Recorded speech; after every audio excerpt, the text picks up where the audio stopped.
We saw some good examples of organized charity work being done, and let's talk to our youngsters here and see what kind of work they do for charity, and if it is organized or they do it at an individual level. First of all, tell me, where did this concept of charity come to you?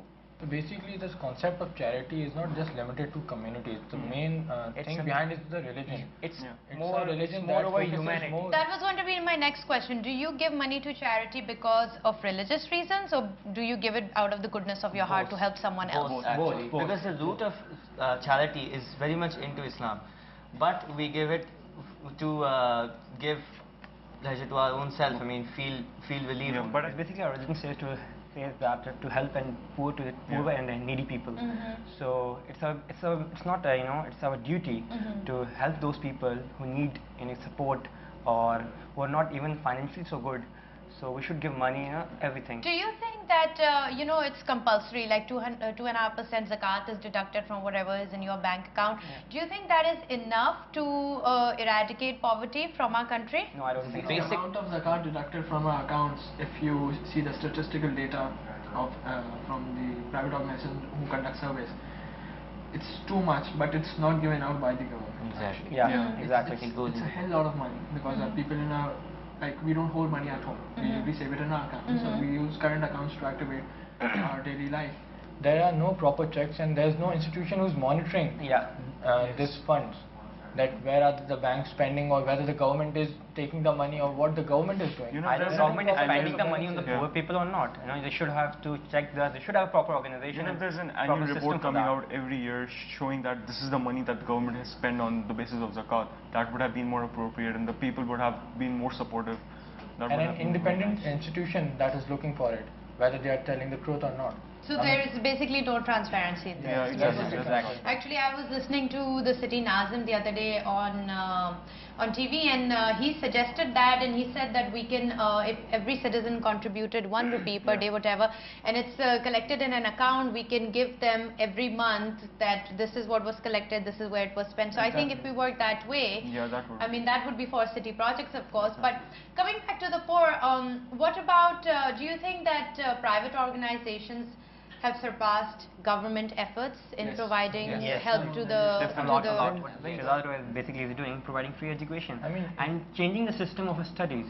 What his way of studying, I saw his interview. So what he wants, he's changed the totally system of the studies. It's sort of any naat or hamd. It should be picturized and should be less formalized. Formalized, exactly. Then basically the money that's going to the government, this is like counterproductive because then do you think it's then we should hand over everything to private organizations? Not everything. The government should have a control on everything. But then you're saying the government should have control, while at the same time you're saying there is no transparency in what they do for us.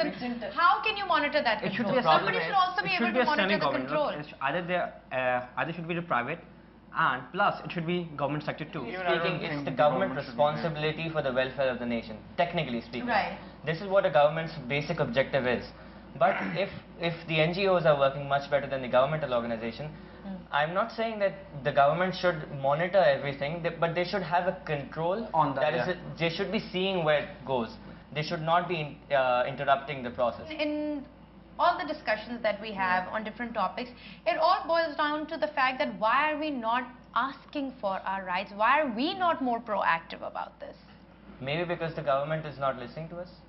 Maybe we don't have.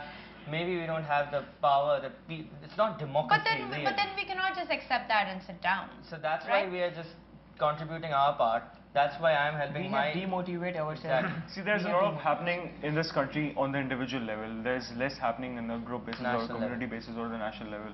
Because individuals feel that, they have to give something more to the society. So everybody from themselves contribute more. I mean, I know of a lot of people who don't even go out and tell their names, yes, I'm doing this and I'm doing that, but they are doing it and they're making a change. The problem is that we're not, as a Pakistani, we're just working as individuals. We're not working as a nation. And if we work as a nation, we could overcome this problem very well. Now, in a country like Pakistan, where 38% of the population is permanently below the poverty line, do you think what our NGOs are doing in terms of, how they will provide blankets or provide food or, that kind of thing. Is that really helping? No, or should they be channeling the money in another direction where they're teaching people to be self-sufficient themselves as opposed to just taking care of them? Well, I think that, see, for each and every country, the route for development is education.